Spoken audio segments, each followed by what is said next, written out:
trauma, part 2. We need to get up to slide 16. And we're going to start talking about diffuse axonal injury. Diffuse axonal injury can be due to a missile injury. It can also be due to shaken baby. It causes acceleration, deceleration, and rotational forces. If it's mild, they'll be in a coma for 24 hours with some posturing, but they should do okay. If it's severe, they'll be in a coma longer than 24 hours with hypertension, fever, and sweating, and they will have a very poor prognosis. Don't ever shake a baby. Nursing care for a hematoma or diffuse axonal injury are your ABCs, airway, breathing, circulation. Your neuroassessment. If the pupils are constricted, the parasympathetic nervous system is active. If the pupils are dilated, the sympathetic has taken over. If they're very slow, you have brainstem injury. This is diagnosed with a CT scan, EEG, or an MRI, and you want to make sure that your cerebral perfusion pressure is at least 60 or better, 60 millimeters of mercury or better. Suctioning, and there are some precautions to use, and you'll find them in a box on page 949. The treatment can be either surgical or non-surgical, and your nursing diagnoses you'll find on page 949, I believe, along with that box on suctioning. Spinal cord injury causes damage or problems below the area of the injury. You'll find a table on page 951 that looks at the functional state. Spinal cord injury tends to occur more in males. The mean age is around 39 and a half. 4,000 die before they ever get to the hospital, and 1,000 die with complications. Quadriplegia occurs if there's damage at C1 to T1. Paraplegia if the damage is at T2 to L2.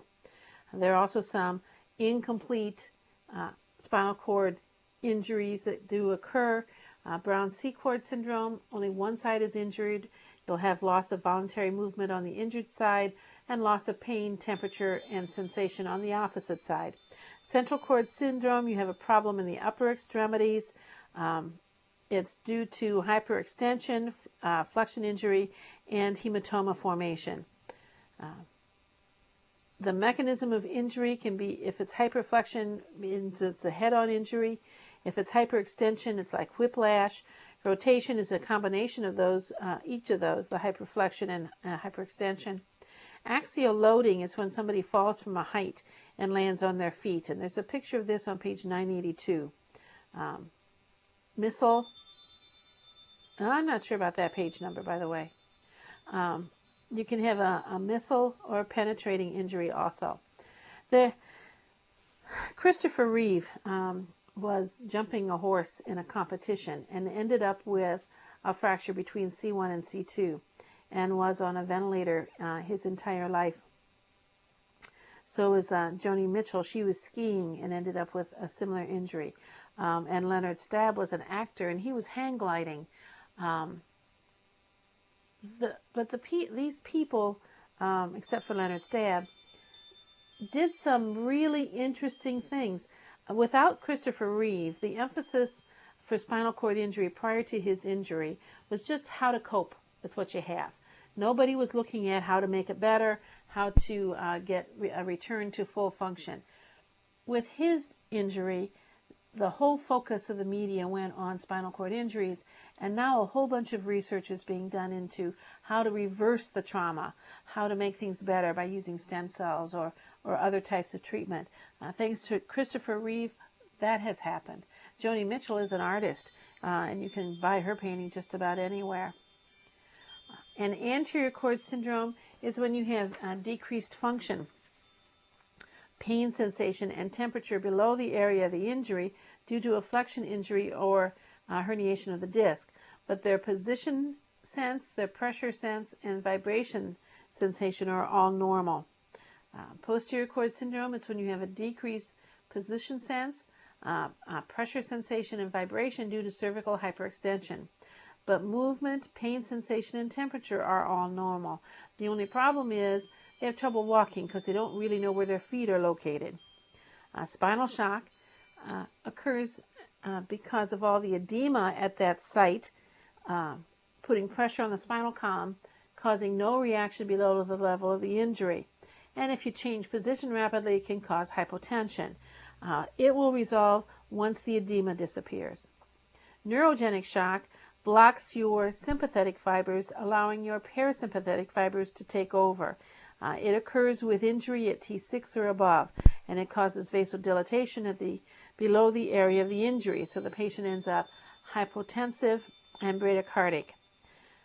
Autonomic dysreflexia or hyperreflexia occurs after spinal shock has resolved. There's a box that discusses it on page 952, and I know you talked about it in Nursing 224. Nursing diagnoses are found on page 950. Treatment for spinal cord injury is methylprednisolone IV for 24 to 48 hours. There are different surgeries that they can do, a laminectomy, fusion, and a fusion is where they fuse together 2 to 6 vertebrae by using bone chips or parts of other chips of other bones. Rods are screws and glue to the posterior spine, but they will set off airport alarms. Skeletal traction could be with your cervical tongs, your special beds, or your halo vest. And there's a picture of a halo vest on page 957. But with your spinal cord injury, of course, you do your ABCs first, and then you do your neurotreatment. The required assessment and the ongoing classification are in a table on page 954 to 955. Nursing care by systems. The cardiovascular system alteration occurs if the damage is above T6. They are a hypotension risk, and for that you would use NIM hose like EPC cuffs, TED hose, Job stockings, something like that, or an abdominal binder. Alteration in thermal regulation causes hypothermia, and then bradycardia with a sinus arrest risk. And for this, they may need a temporary pacemaker. Orthostatic hypotension, always a risk. You have to use care. And a risk of DVTs. For your pulmonary problems, this is the most common cause of mortality with a spinal cord injury. If the damage is between C1 and C2, a ventilator is required. If it's at C3, a ventilator is required at bedtime. You need to assess their status, get some blood gases, but you never give succinylchlorine after 72 hours post-injury because it causes an increase in potassium intravascularly and can lead to a cardiac arrest. Succinylchlorine is a neuromuscular blocker. A pneumo belt can help with expiration. Frequent suctioning is probably necessary, but you must hyperventilate with 100% oxygen because of that bradycardic risk. And chest physiotherapy may also help. Musculoskeletal-wise, they're at risk for contractures, so they need to use foot drop splints and hand splints, and you take those off every 2 hours for a while.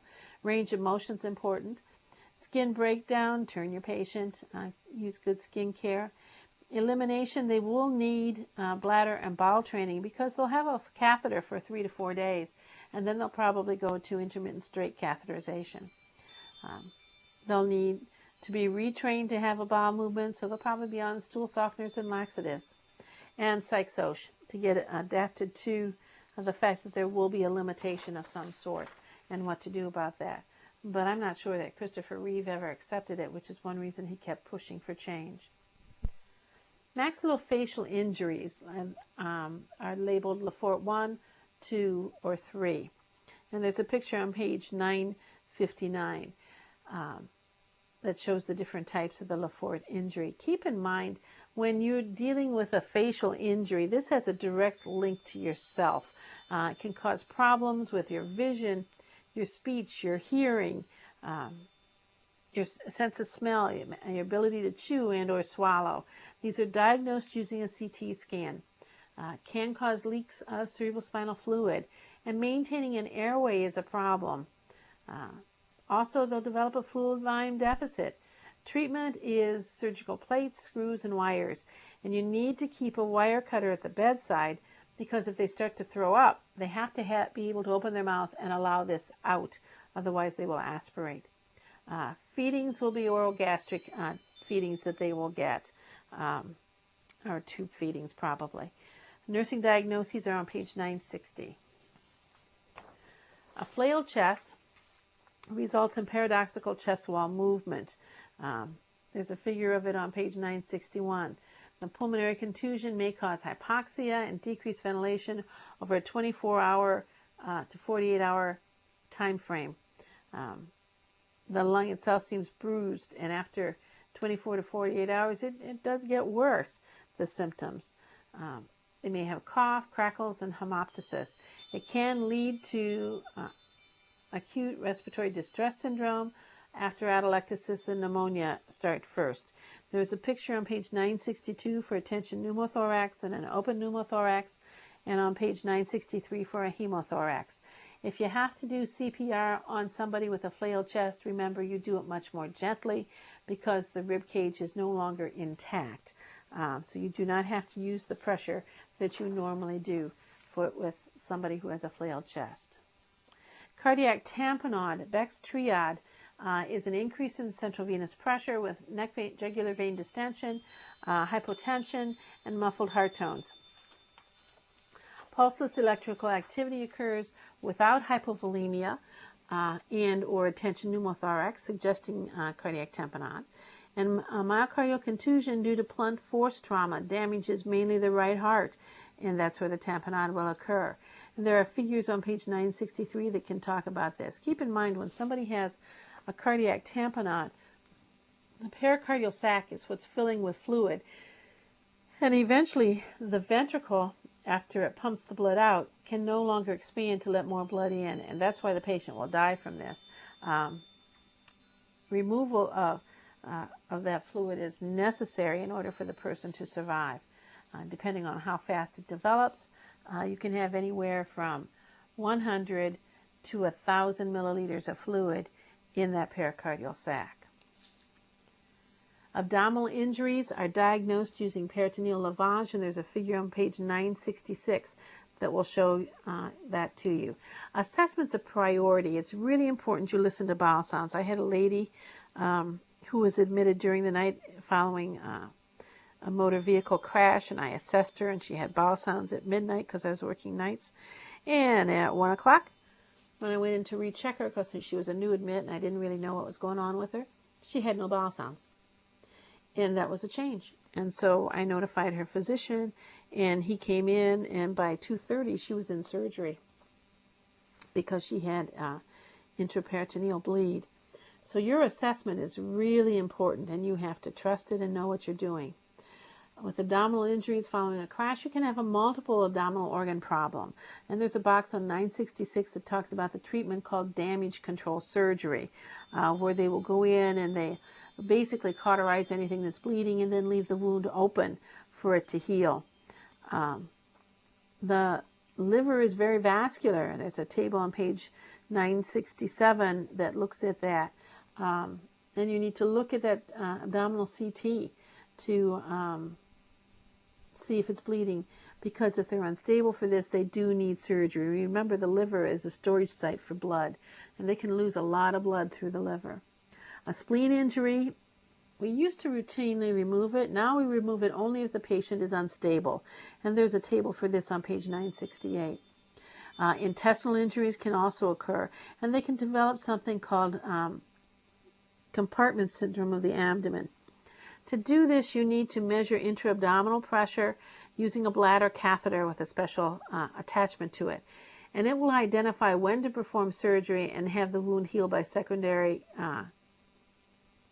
intention. In other words, with it open. But the GU system, they may have hematuria. You can have pelvic fracture that can cause a risk of hemorrhage. They may develop hypothermia, coagulopathy, and acidosis. And there's a table on page 967 that you need to look at, as I've already mentioned. Complications of trauma. Our metabolism increases within 24 to 48 hours of injury. This is called the stress effect. You may have infection, sepsis, develop septic shock, adult or acute respiratory distress syndrome, A fat emboli, particularly if you have a broken bone of any sort. Renal failure, there's a box on page 971 that discusses this. Pain. With that metabolism increasing, with the stress effect, nutrition is a must. You need to make sure this person receives nutrition as soon as possible to meet those needs. Rhabdomyolysis or myoglobinuria is another complication of trauma. If it's untreated, it can lead to acute renal failure, DIC, cardiomyopathy, or death, and DIC is disseminated intravascular coagulopathy. It's due to trauma to the muscles, following seizures, fever, thyroid storm, heat stroke, excessive training, or snake venom. Symptoms, you'll have reddish-brown urine, fever, muscle weakness, tenderness, swelling, and hypovolemia. Keep in mind that your myoglobin is what carries oxygen for muscle consumption or muscle contraction, and it gives the reddish-brown color to muscle. In the urine, it usually clears within 6 hours, but in acid urine, it is toxic to the kidney. So you need to check your specific gravity because it could cause acute tubular necrosis. The labs that you'll do your CK will be elevated, your potassium's elevated, your uric acid is elevated, BUN and creatinine are elevated. In fact, the ratio that's normally 10 to 1 is decreased to 6 to 1. And their calcium levels will be decreased. I don't know why the calcium is a small case, but whatever. Treatment is 12 to 15 liters per 24 hours. That's a lot of fluid, but you need to flush out the myoglobin. K-axylate to lower the potassium. IV dextrose and insulin to push the potassium back into the cells. Mannitol and bicarbonate. They will also receive hemodialysis and the bicarbonate until the urine pH is 6. The IV solution you're going to give is either Ringer's lactate or normal saline. Vascular complications are things like could be compartment syndrome. Compartment syndrome due to increased pressure in a small space. It causes ischemia or necrosis. Risk factors are venous obstruction, lower extremity trauma, swelling, edema, pain, and paresthesias occur, weakness. So you need to assess that extremity really well. Treatment is to relieve the obstruction, maybe by doing a fasciotomy. DVT is also a possible complication, and DVT has the triad of Virchow that causes your problem, and this is hypercoagulability, venous stasis, and venous injury. Treatment is low molecular weight heparin most often. There's a box on page 974 that talks about trauma in the elderly. And further complications could be due to a missed injury or disease, such as a comorbidity, maybe they have diabetes or COPD, and multiple organ dysfunction syndrome.